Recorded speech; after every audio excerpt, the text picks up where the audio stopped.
Hello everyone, I am RK sir. Today we are going to discuss about the present continuous tense. So let's become first rule of distinguish the sentence. That means वाक्य पहचानने का नियम, मतलब किस तरह का वाक्य को प्रेजेंट कंटिन्यूअस टेंस का वाक्य कहते हैं। ध्यान रहे कि रूल क्या बोलता है, कंटिन्यूअस है, इस पर ध्यान रहे। आप पढ़ चुके हैं स्कूल में, तो ध्यान रखिएगा कि जिस वाक्य के अंत में रहा हूं, रहा है, रही है, रहे हो, रहे, उसे प्रेजेंट कंटिन्यूअस टेंस का वाक्य कहते हैं। प्रेजेंट इंडिफिनिट में हम लोग क्या पढ़े थे, ताहू, ता है, ती है, उसको भी रिवीजन करते चलिए। और यहाँ पर क्या पढ़ेंगे कि जिस वाक्य के अंत में रहा हूं, रहा है, रही है, रहे हो, रहे हैं, रहे, उसे प्रेजेंट कंटिन्यूअस टेंस का वाक्य कहते हैं। जैसे मैं पत्र लिख रहा हूं, हम लोग अंग्रेजी सीख रहे हैं, वह मैदान में दौड़ रहा है, वे लोग देश का सेवा कर रहे हैं, कुत्ता रात में भौंक रहा है। तो जितना भी मैं एग्जाम्पल लिया हूं आप सुन रहे होंगे, रहा हूं, रहा है, रही है, रहे हो, रहे हैं। तो इस तरह का वाक्य मिले तो समझ लीजिए कि वह क्या है, प्रेजेंट कंटिन्यूअस टेंस का वाक्य है। तो हमारा रूल क्या बनता है, in rule of distinguish the sentence, मतलब वाक्य पहचानने का नियम क्या बोलता है। नियम, जिस वाक्य के अंत में ध्यान रहे रहा हूं, जिस वाक्य के अंत में रहा हूं, रहा है, रही है, रहे हो, रहे हैं, रहे, जिस वाक्य के अंत में रहा हूं, रहा है, रही है, रहे हो, रहे हैं, रहे, उसे प्रेजेंट कंटिन्यूअस टेंस का वाक्य कहते हैं। फॉर एग्जाम्पल के तौर पे हम लोग ले सकते हैं, जैसे मैं अंग्रेजी पढ़ा रहा हूं, मैं अंग्रेजी पढ़ा रहा हूं, वेरी सिंपल, पढ़ा रहा हूं, बहुत इंपॉर्टेंट है। मैं अंग्रेजी पढ़ा रहा हूं, हम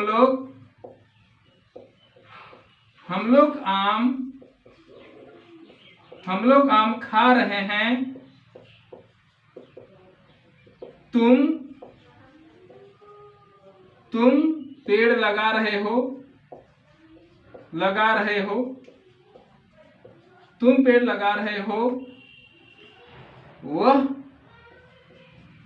वह गाना गा रही है, वे लोग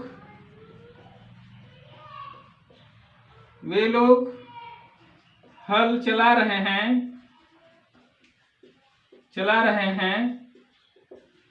वे लोग हल चला रहे हैं, राम मछली पकड़ रहा है,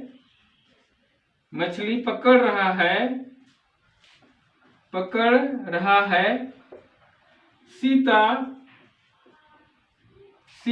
कथक नाच रही है,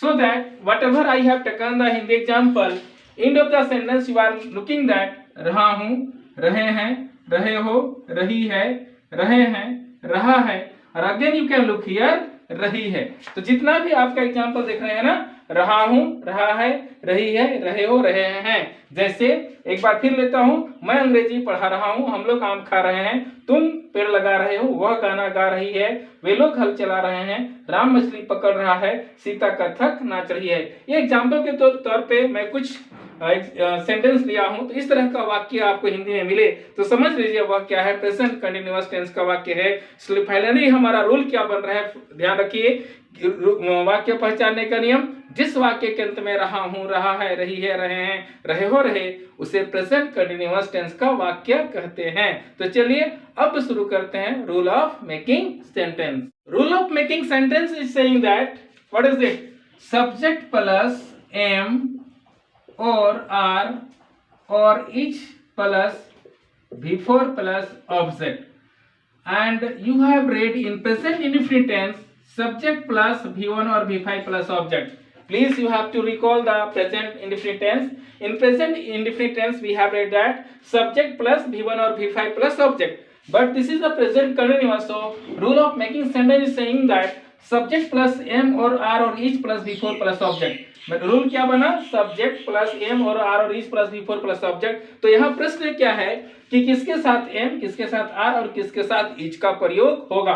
तो ध्यान रहे कि जब आप सेंटेंसेस का बनाइएगा तो आपको ध्यान रखनी है कि आई के साथ किसका प्रयोग किया जाता है, एम का प्रयोग किया जाता है। वी, यू और क्या बोलते हैं, दे के साथ हम लोग किसका प्रयोग करेंगे, आर का प्रयोग करेंगे या किया जाता है। और बाकी जो बचता है ही, सी, इट या एनी नेम, कोई भी नाम रहे, एनी नेम, तो उसके साथ किसका प्रयोग किया जाता है, इज का प्रयोग किया जाता है। So that you have to careful about it. I के साथ एम, वी, यू, दे के साथ आर और ही, she, it, he, she, it और एनी नेम के साथ इज का प्रयोग किया जाता है। और सबके साथ क्या लगेगा, V4। उसके बाद ऑब्जेक्ट और अदर वर्ड्स का भी प्रयोग किया जा सकता है, लेकिन मेनली हमारा रूल बनता है सब्जेक्ट प्लस एम और are is plus V4 plus object. ये हमारा रूल हो गया। किसके साथ क्या लगता है वो भी मैं बता दिया आपको। तो चलिए इसके अनुसार हम लोग कुछ एग्जाम्पल लेते हैं। For example, firstly we have to set the format which is done by us in previous class. मतलब पिछला क्लास में हम लोग जैसा हम लोग फॉर्मेट बना दिए थे, उसी प्रकार सबसे पहले हम लोग क्या करेंगे, फॉर्मेट बना लेंगे जैसे हम बना दिए हैं बोर्ड में। सो ये क्या हो गया, सिंगुलर नंबर, प्लूरल नंबर, ये first person, second person, third person, आपको पता ही है। सिंगुलर नंबर एक वचन, प्लूरल नंबर बहुवचन, ये फर्स्ट पर्सन प्रथम पुरुष, मध्यम पुरुष और क्या हो गया उत्तम पुरुष। तो इसके अनुसार हम लोग एग्जाम्पल सेट करते हैं ताकि आप लोग को पढ़ने में भी सुविधा हो, याद करने में भी सुविधा हो और सेंटेंस बनाने में भी सुविधा हो। तो ध्यान रखिएगा, आपको पता है ऑलरेडी यू नो दैट ये सिंगुलर नंबर फर्स्ट पर्सन में क्या लगाते हैं, आई लगाते हैं ना। अब मैं क्या बोला हूं कि आई के साथ क्या होता है, एम, तो आई एम, ठीक है, आई एम। तो यदि हम बोलते हैं मैं जा रहा हूं, तो मैं जा रहा हूं, आई एम गोइंग, क्या बोलेंगे, आई एम गोइंग, मैं जा रहा हूं, आई एम गोइंग, मैं बाजार जा रहा हूं, I am going to market, मैं कहां जा रहा हूं, बाजार जा रहा हूं, तो क्या हो गया, I am going to market. ये टू क्या बन गया, प्रीपोजिशन, क्योंकि नियम क्या बोलता है, सब्जेक्ट प्लस एम और आर और is plus V4 plus object. तो यदि यहां पर लेते हैं तो क्या होता है, वी, तो यहां क्या ले लेंगे, वी, तो वी के साथ क्या लगता है, are, we are going to क्या हो गया, market, we are going to market, हम लोग बाजार जा रहे हैं, we are going to market, हम लोग बाजार जा रहे हैं। यदि हम बोलते हैं तुम बाजार जा रहे हो तो क्या होगा, you are going to market, you are going to market. उसी प्रकार यदि हम लोग तुम लोग या आप लोग लेते हैं तो क्या होगा, सेम इंग्लिश होता है ना, तो क्या हो जाएगा, you are going to market, you are going to market, हो गया। यहाँ फुल स्टॉप डालना बहुत जरूरी है, थोड़ा सा इसको मैं सुधार दूं, गोइंग टू क्या हो जाएगा, मार्केट, मार्केट हो गया ना। फिर आते हैं ही, सी, इट और एनी नेम। तो ध्यान रहे ये आपका क्या है, थर्ड पर्सन है, तो थर्ड पर्सन में क्या होता है, ही, सी, इट और एनी नेम। तो यहाँ क्या हो जाएगा, ही और सी और इट, या कोई नाम भी डाल सकते हैं यहाँ पर। ही, सी, इट, इसके साथ क्या लगता है, is, he, she, it is, I S है, ये क्या है, he, she, it is, I S is, he, she, it is going to market, going to क्या हो गया, मार्केट। तो इस तरह से ये क्या हो गया, सिंगुलर नंबर थर्ड पर्सन का। यदि हम बोलते हैं वे लोग बाजार जा रहे हैं तो क्या हो जाएगा, they are going to market, they are going to क्या हो गया, market.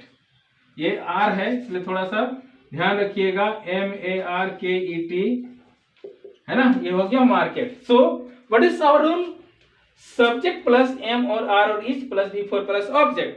So as a subject I have taken here I, we, you, he, she, it or they, all are subject. After the subject you are looking M or R or is.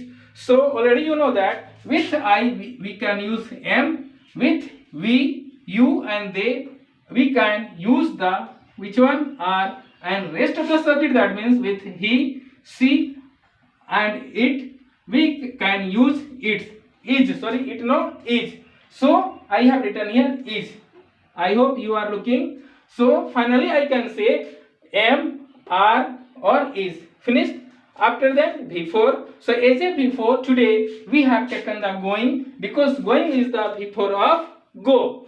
so that here going, each and every sentence you are looking that before, because we have used here which one? Before, as a before, which one? Going. After that to is the preposition, and as a object I have taken here market. Which one? Market. Market is playing the role of object. तो इस तरह से हमारा rule क्या बनता है finally, subject plus am और are और is plus before plus object. यहां पर ध्यान रखिएगा टू क्या है? प्रीपोजिशन है, आगे जाके डिस्कस करेंगे इसका। अब बात करते हैं यहां भी सब्जेक्ट प्लस एम और आर और is plus before plus object. तो इस तरह से हमारा क्या बन गया? एग्जाम्पल बन गया इस फॉर्मेट के आधार पर। अब इस फॉर्मेट क्यों लिए सर? तो इसमें क्या होता है ना कि समझने में हमको सुविधा होता है, बोलने में सुविधा होता है, ताकि आपका इंग्लिश अच्छा हो जाए। तो ध्यान रखिए, इसका हिंदी की बात करते हैं। Let's we discuss in Hindi translation, then I can say that I am going to market, मैं बाजार जा रहा हूं। We are going to market, हम लोग बाजार जा रहे हैं। You are going to market, तुम बाजार जा रहे हो। You are going to market, तुम लोग बाजार जा रहे हो। He is going to market, वह बाजार जा रहा है। She is going to market, वह बाजार जा रही है। They are going to market, वे लोग बाजार जा रहे हैं। मैं बाजार जा रहा हूं, हम लोग बाजार जा रहे हैं। तुम बाजार जा रहे हो, तुम लोग बाजार जा रहे हो। वह बाजार जा रहा है, वह बाजार जा रही है, वे लोग बाजार जा रहे हैं। उसी प्रकार यदि मैं एग्जांपल लूं, मैं पत्र लिख रहा हूं, आई एम राइटिंग लेटर, हम लोग पत्र लिख रहे हैं, वी आर राइटिंग लेटर। तुम पत्र लिख रहे हो, यू आर राइटिंग लेटर। तुम लोग पत्र लिख रहे हैं, यू आर राइटिंग लेटर। वह पत्र लिख रहा है, ही इज राइटिंग लेटर। वह पत्र लिख रही है, शी इज राइटिंग लेटर। वे लोग पत्र लिख रहे हैं, they are writing letter. Like that you can take lots of example. तो आपको क्या करना है कि आप ना इस रूल के अनुसार, इस तरीका के अनुसार आप कोई भी वाक्य उठाइए, किसमें? प्रेजेंट कंटिन्यूअस में, दैट मींस रहा हूं, रहा है, रही है मैं। जैसे मैं पेड़ लगा रहा हूं, I am planting tree, we are planting tree, you are planting tree, you are planting tree, he she it is planting tree, they are planting tree. मैं साइकिल चला रहा हूं, I am driving cycle, we are driving cycle, you are driving cycle, you are driving cycle, he she it is driving cycle, they are driving cycle. Like that you have to take lots of example and you have to try speak, try to try, always कोशिश कीजिए आप किसके के लिए? इसको बोलने के लिए प्रैक्टिस कीजिए, बोल बोल के एकदम धारा पर। जिसमें आप बोल के सुनाया ना, और मैं पहले भी बोला हूं कि आपका स्पीड मुझसे ज्यादा होना चाहिए। Your speed will be better than me. So ये हमारा क्या होता है? प्रेजेंट कंटिन्यूअस टेंस का रूल के अनुसार मैं एग्जांपल फिनिश किया हूं। आप इसी तरह बना लीजिएगा। और क्या करना है? होमवर्क तो बनाना है और सेंड करना है। कोशिश कीजिए अलग अलग वर्ष बनाइए, कम से कम 10, ज्यादा से ज्यादा 20 तक बना लीजिएगा। उससे ज्यादा होने से कॉपी काटने में थोड़ा ज्यादा समय लग जाता है, इसलिए आप ध्यान रखिएगा। सब्जेक्ट प्लस एम और आर और is plus before plus object. यहाँ पर प्रेजेंट कंटिन्यूअस समाप्त हो रहा है। तो चलिए स्टार्ट करते हैं 5 sentence. Today our 5 sentences that respect for the teacher, sympathy for the poor, victory against enemy, aware of new technology, careful about health. So look, Hindi meaning, respect for the teacher 81 number, respect for the teacher शिक्षक के लिए आदर, sympathy for the poor गरीबों के लिए दया, victory against the enemy, it is better than, यहाँ पर द लगा दो ज्यादा अच्छा होगा। विक्ट्री अगेंस्ट द एनिमी, शत्रु के खिलाफ जीत, अवेयर ऑफ न्यू टेक्नोलॉजी, नई तकनीकी की जानकारी, केयरफुल अबाउट हेल्थ, स्वास्थ्य के बारे में सावधानी। So how to make the sentence? Very very important sentence. So respect for the teacher, शिक्षक के लिए आदर, we can say that in present we are looking that respect for the teacher is going to finish because most of the teacher are drunker.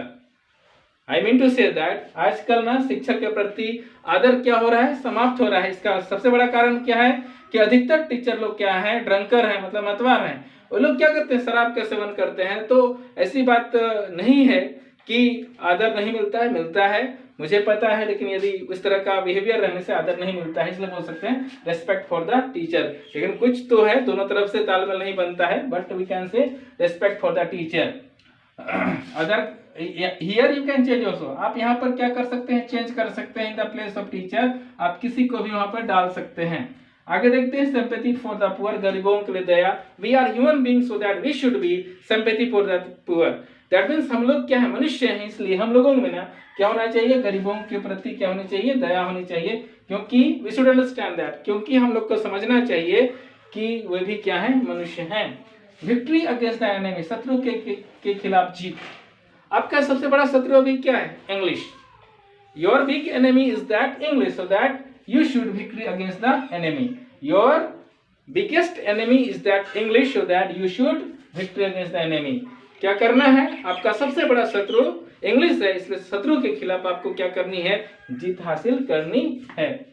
आगे, aware of new technology, aware of new technology in present all country are developing, so that we should aware of new technology. आज हर एक देश क्या कर रहा है, विकास कर रहा है, इसलिए नई तकनीकी की जानकारी हमें होनी चाहिए, तभी हम लोग क्या बोलते हैं, कदम से कदम मिला के आगे बढ़ सकते हैं। So last is that careful about health, स्वास्थ्य के बारे में सावधानी। यू नो दैट, आप बच्चा क्लास में क्या पढ़े हैं, early to bed early to rise makes the man healthy wealthy and wise. एकदम बच्चा क्लास में ना, नर्सरी में शायद है। तो केयरफुल अबाउट द हेल्थ, स्वास्थ्य के बारे में सावधानी। Health is wealth, so careful about the health. Health is wealth मतलब स्वास्थ्य क्या है, धन है, इसलिए केयरफुल अबाउट द हेल्थ। तो इस तरह से आप सेंटेंस बना लीजिएगा। मैं एक एक बना दिया already, I have done. So your duty is that you have to take notes of example and at least you have to remember the meaning, because सभी सेंटेंस आपको क्या करेगा, इंग्लिश बोलने में मदद करेगा। इसलिए बोलने में आप कोताही मत करें, जो मैं रूल दिया हूं उसको आप याद करें। तो फाइनली हम लोग का प्रेजेंट कंटिन्यूअस टेंस को आपको कैसे याद करके सुनानी है, present indefinite tense, rule of distinguish the sentence. जिस वाक्य के अंत में रहा हूं, रहा है, रही है, रहे हैं, रहे और रहे, उसे प्रेजेंट कंटिन्यूअस टेंस का वाक्य कहते हैं। जैसे मैं पत्र लिख रहा हूं, हम लोग अंग्रेजी सीख रहे हैं, वह देश का सेवा कर रहा है। Rule of making sentence, subject plus am और आर और is plus before plus object, I के साथ एम, वी यू दे के साथ आर और ही सिट एनी के साथ इज का प्रयोग किया जाता है। For example, I am going to market, we are going to market, you are going to market, you are going to market, he she it is going to market, they are going to market, I am serving the nation, we are serving the nation, you are serving the nation, you are serving the nation, he she it is serving the nation, they are serving the nation. Like that you have to take the example and you have to remember. So मैं उम्मीद करूं आपको present continuous tense आपको अच्छा लगा होगा और present indefinite अच्छा लगा होगा। तो इसको पढ़िए, याद कीजिए और अगला क्लास का वेट कीजिए, ताकि और हम लोग अच्छे से पढ़ सकें। मिलते हैं नए क्लास में। जय हिंद।